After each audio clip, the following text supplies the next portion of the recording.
Nation Las Vegas. Here, I'm Captain of IMC Nation, the movement founded by AZD, the bald guy with all the tattoos that you see in all the clips. That's what we grow these accounts on. And so the topic today is social anxiety, whatever that is. It was something much more relevant for me in the past, and it is something that can be overcome. It's not even really a thing, it's just a feeling or an experience that people have. And maybe it's like a chronic condition kind of thing where they just like always have it, or they have it a lot. Or sometimes you just find yourself like public speaking would be an example. Like maybe you're not socially an anxious person, but standing in front of like 10,000 people in a stadium, you might get a little social anxiety. You call it public speaking anxiety, but it's essentially the same thing. Guys that have small scale social anxiety are thinking that everybody's listening to them. That's still the same manifestation of a public speaking anxiety or whatever.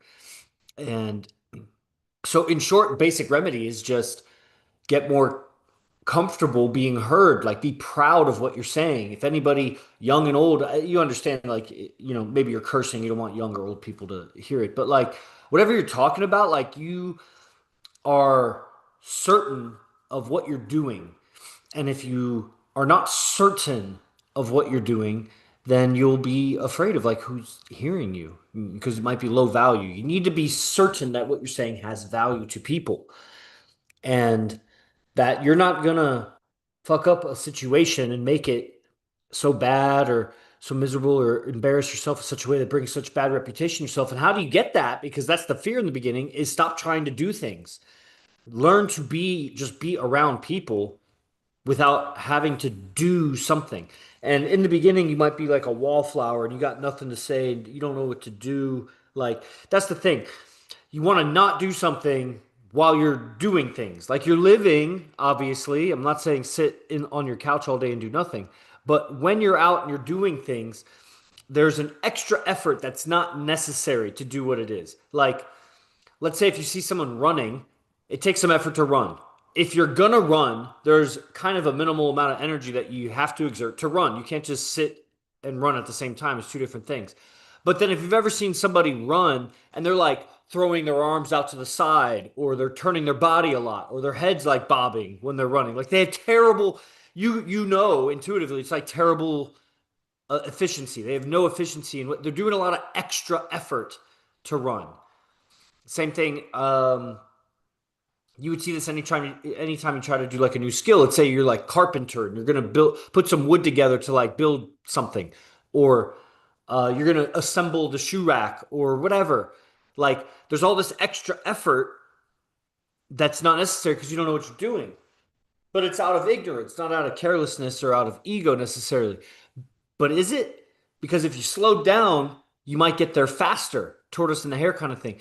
Just like if you're running, if you were able to see that you're out of character, man, you're flailing energy in wrong directions, and it's not only making you look goofy, but it's fatiguing you. And it's going to make you grow resentful of the thing because you're going to get wear and tear and all kinds of things. Same thing with game and social dynamics. You're adding an extra effort through ego. Essentially, it's ego, but we don't need to like go into calling it ego or whatever. It's just the attempt to manipulate people, basically. Make them like you, make them respect you, instead of having certainty that what you're saying is likable and respectable. And if they don't like it or respect it, maybe there's something about your delivery, or maybe they're just not your people and you can move on. And so you don't get hurt by any individual's rejection. How do you get to that place for a man? Is really you need a team. You need a team of guys because you're not going to really have loyalty from girls like that where they're your team and able to reflect. You need guys. It's either going to be guys or girls, and it's not going to be girls, especially since that's the thing you're going for. You're going for like 10, 12, 15, 100, however many girls around you, and it's easier to get the guys around you. And if you try to just get the few guys that I've met that can get the girls around them and they couldn't get the guys around them, because it's the guys will come first. Now, that's the natural order of things. Men in a tribe would get along with men before they're getting women. And the few guys that kind of try to hack the code and just go right to women, very weak men. They get a lot of women, they don't really get them, and they don't get the highest value women. They get average because the woman is going to go with a leader and a powerful man, a man that leads a tribe, leads a team. And if you're part of a really good team, every man is a leader in that team under the right context. even in just moment to moment situations, we lead each other. There's a way to hand the baton off so you're not a ball hog, and yet you don't lose your value because you let another man lead you. You decisively hand over the baton, he decisively leads you, then it's whatever. You're part of a team, and you don't have to game with wingmen or whatever. You can still go solo dolo or whatever. But bringing it back to the point, how do you have certainty on that you're likable and you're valuable? So that when you do interact with, sometimes you like somebody or you like the girl or the rich guy or somebody affluent, influential, you want them to like you. And when they don't, or there's a rejection, quote, rejection, when your value estimation is much more important about your team, like that the team that you've chosen to succeed in life with, their opinions matter more than the celebrity or the hot chick or whatever, then you can really relax into being more yourself. Now, the teachings and the way the system is here, because that's where the teachings come from. Buddhism comes from all sorts of sources, but those guys who practice those things still suck at social dynamics because they're not applying it to that field. So, removing the extra unnecessary effort in social dynamics removes a huge layer of the social anxiety. To stop trying to do things to people and make them respond a certain way. If you do, let's say you're telling a joke. Obviously, you're telling a joke so the person laughs. Okay? Again, there's the effort of the joke. A joke is a real thing that you can do. There's nothing wrong with that. But let's say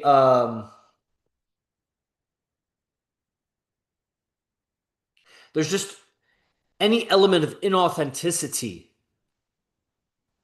becomes effort. If it's authentically the moment for that, how do you find authenticity? What does that mean when you're authentic? Troy, what do you think? How do you know when you're being authentic?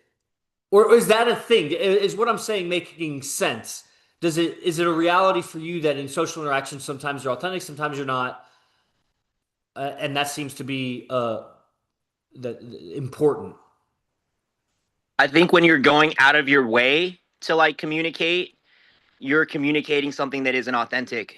Um, if you see like the 10 at the bar and you're gonna say hello right out the bat, that's not authentic. That's you trying to maneuver something.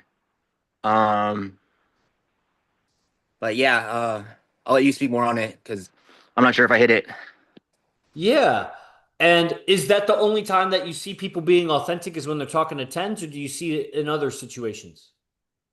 If someone's nervous, you can tell they're not authentic because they're not coming from, their inner being. They're not being themselves. They're, you know, um scared, I guess. If you're scared, you're not authentic. You have to be confident in yourself and deliver. I'm not gonna say deliver the message, but deliver the words that you're trying to convey. And then, you don't need a response, you don't need validation. You're just there for the conversation, I think. Right. And so that's interesting. So people, when they're nervous, they're being inauthentic, and maybe they're being inauthentic because they're nervous, and it's just like catch 22. And so it's like, well, why don't they just let that go and just be themselves? And what if, however they communicate when they're just themselves, has been rejected and violated so many times and embarrassed that they have a legitimate in their own mindset, they have a legitimate fear about being themselves because it could result in embarrassment and social reputation failure and all kinds of things that, like, what do you tell a person like that? They're like, Troy, help me out. I'm nervous and it makes me inauthentic. And when I'm authentic, I get burned and rejected. Well, I'm gonna say you have to sit back and listen for the appropriate time to speak. You don't have to go out of your way and be the first one to talk. If you're in a group setting, you want to listen to get the most out of the conversation. You're not going to be the first one to speak. You're not going to talk the most. You're just going to hit when you need to. But mainly, the best advice would be to listen, I think, because you're already afraid. You're already down on yourself. You're not going to hit a home run with anything that you say because you're coming from that place. But if you listen, you might feel a little more comfortable. And then when you're comfortable, you might be able to say something relevant. Yeah, I like the point about comfort. The more comfortable we can get. Now, how does a man become comfortable in a place that he's not comfortable?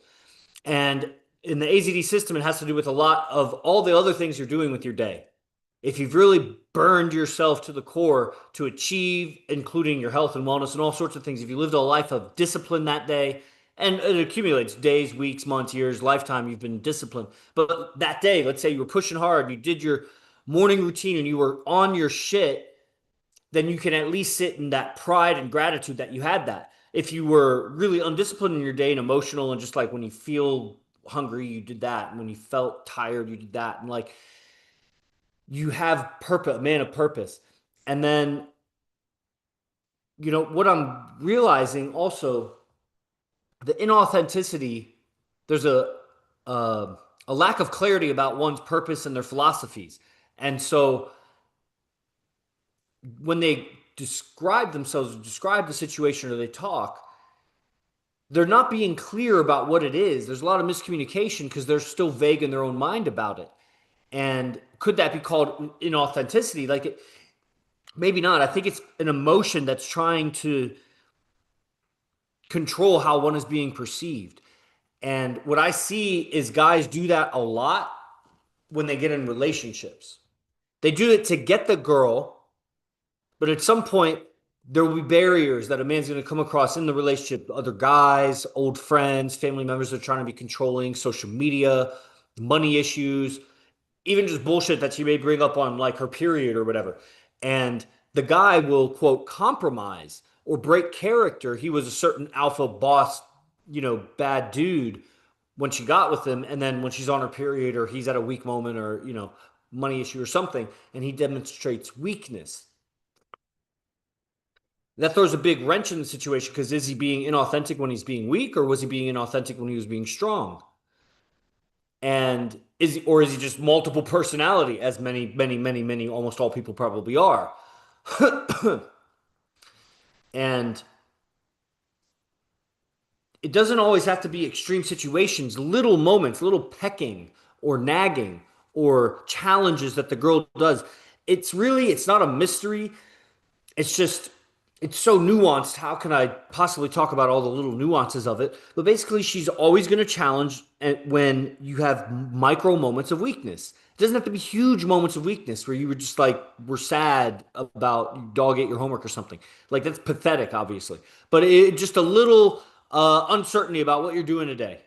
I don't know, or man, I really have to do this thing, but or man, I really don't want to work out. So, like little weakness like that, or when you're a player, the way you handle another girl, or if you're a businessman, the way you handle a client or customer, and of course, if she says or does something just slightly off because maybe she has a tummy ache or something, and then you respond overreactively, that's also weakness.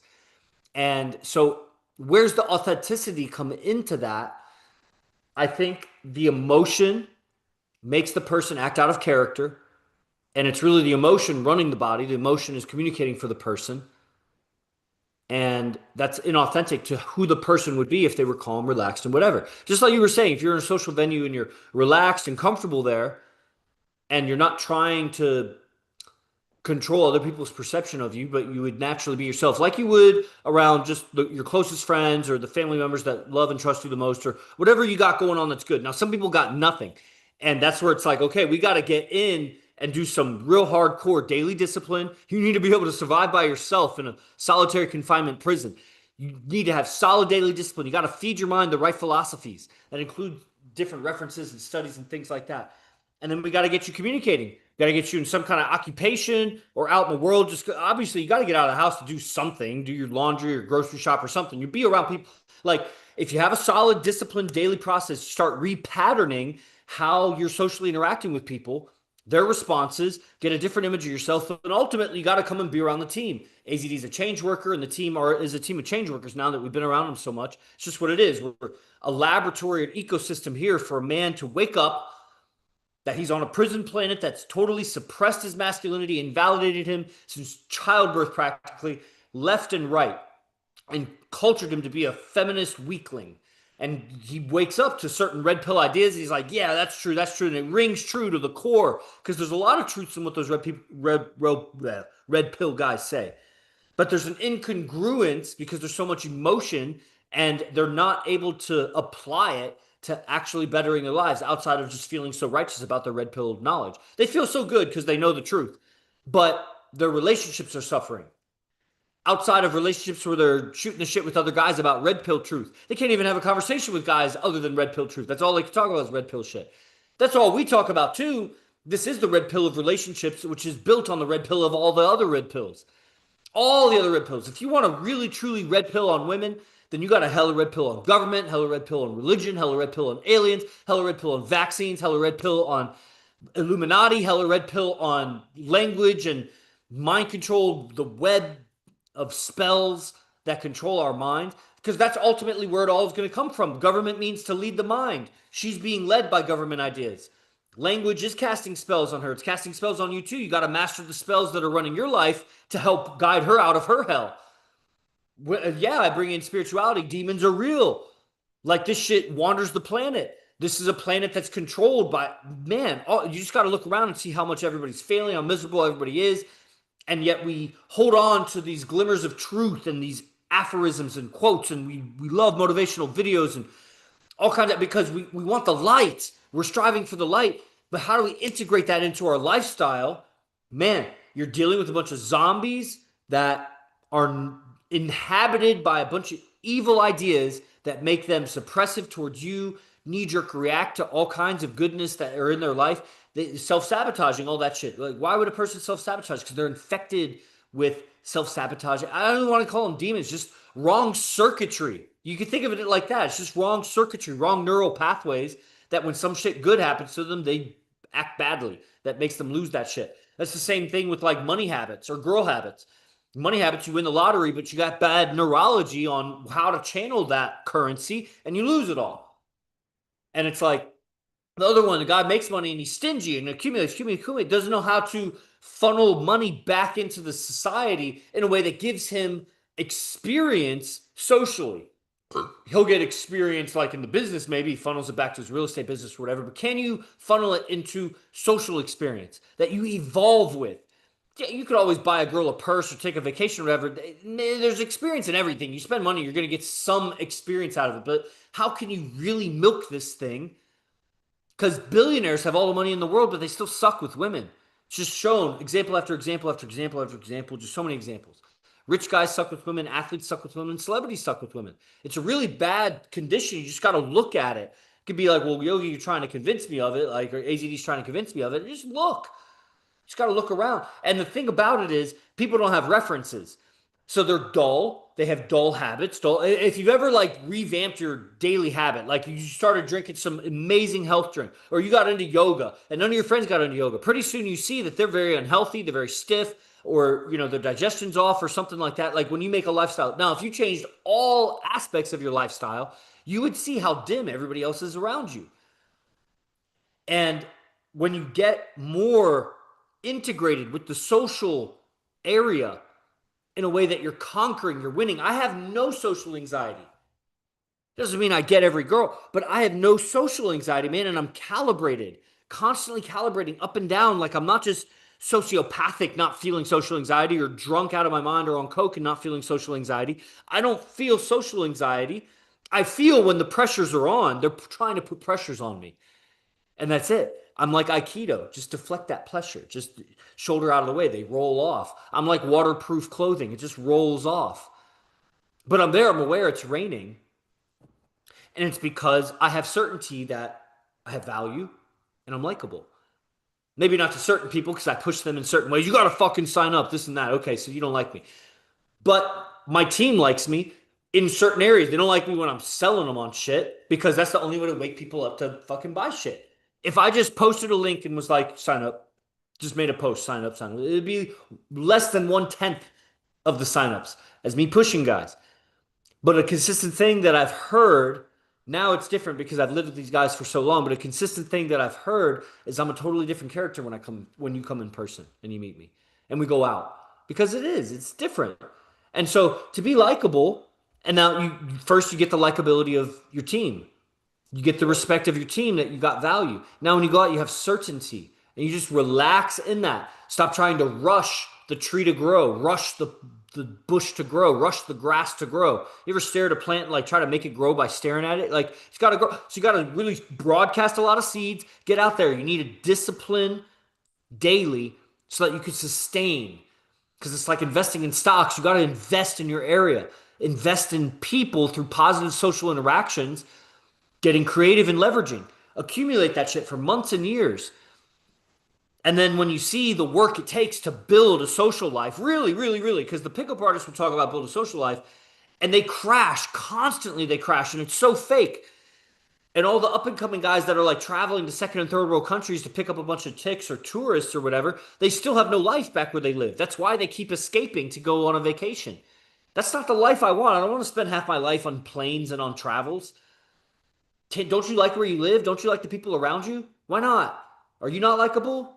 They don't like you? What's up with that? There's no beauty? Why do you live there? Go move somewhere with beauty. You don't have to keep visiting unless you're stuck there because you're mama's boy and you got to be around family. Like, why would you live somewhere where there's no beautiful women and yet travel places where there's beautiful women? Just move, bro. You're just dissipating your life, wasting your life. I mean, I don't really care about you, but I'm just saying anybody that follows that habit, I got to wake them up if I'm talking to them.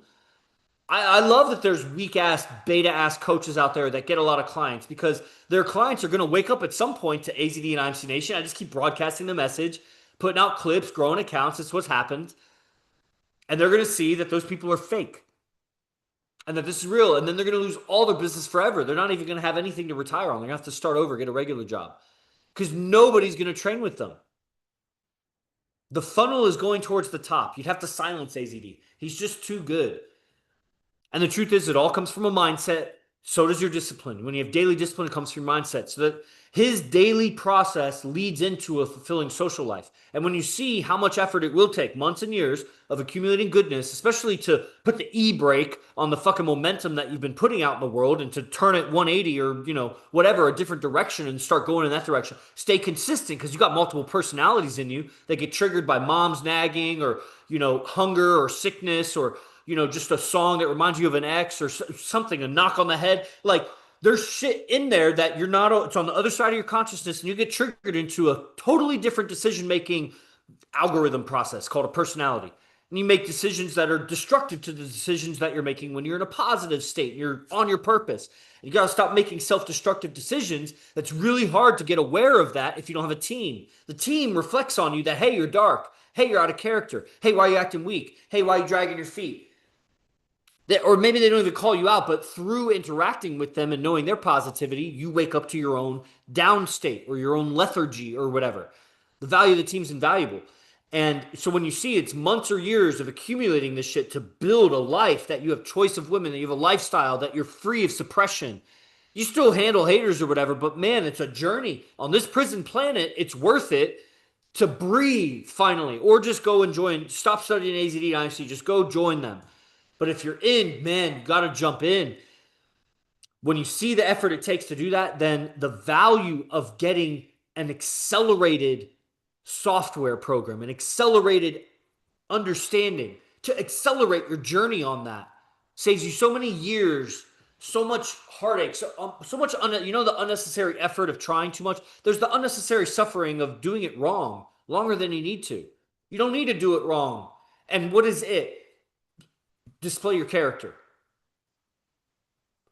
Be yourself, but you're doing it wrong because when you be yourself and you relax all effort, you still have neural pathways. Like I said, if you're running and you have perfect form, there's still neural pathway. There's effort to do the thing. And how are the neural patterns set up?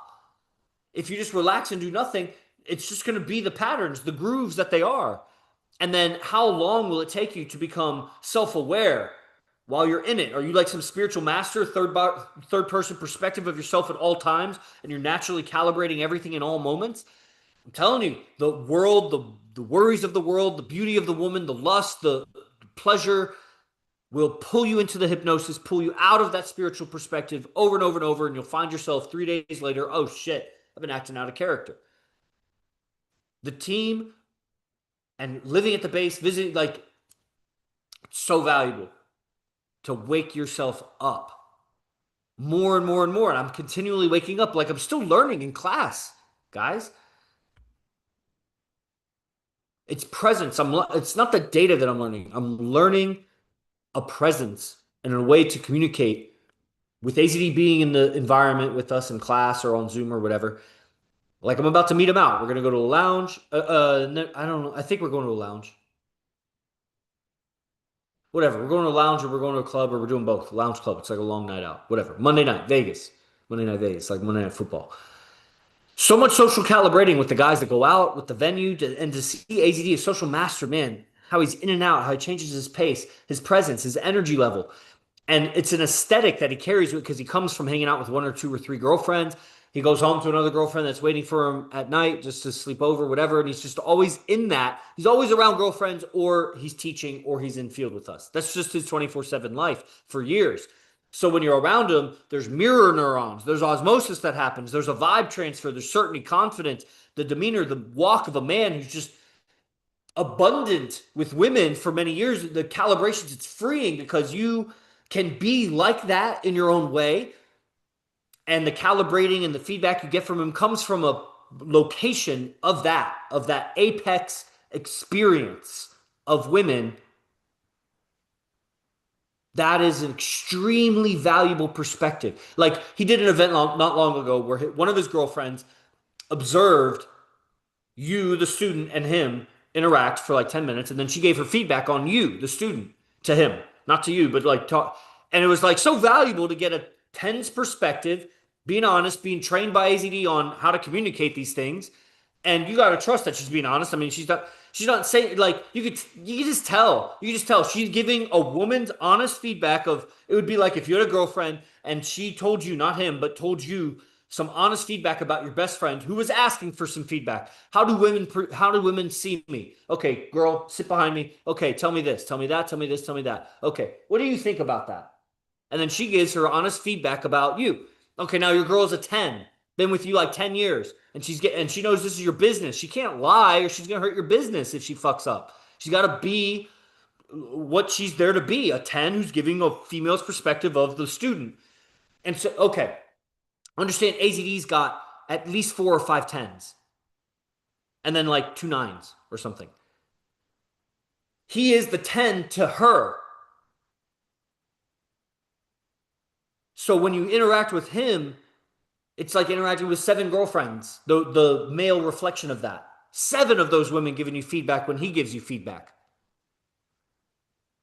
which doesn't have to be, hey, change your hair, this or that, or whatever. It's just the conversation back and forth. The ping pong pang of the frequencies in the conversation with him shows you where you're at.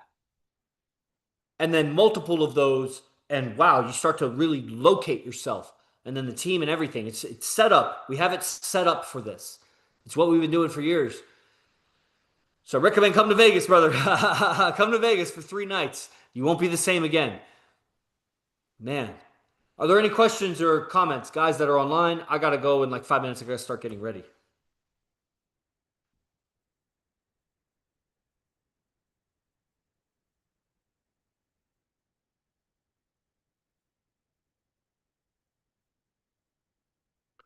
All right. I'm gonna end the live stream. Troy, if you stick around for a second, I want to talk to you for a second. All right. Everybody, salute. Go to imcbase1.com. That's where the free newsletter is. 100 plus pieces of content from AZD. You won't find anywhere. imcbase1.com. Join the newsletter. Everything else. If you want to come in person, DM me. Talk to you next time. This is badass, man. When is your next video? Man, I really don't know. I do these sporadically. So uh, that's all I can say about that. But we should talk. If you liked it, let's talk. Everybody. J. Guru Dev. Be the best. Fuck the rest. IMC Nation.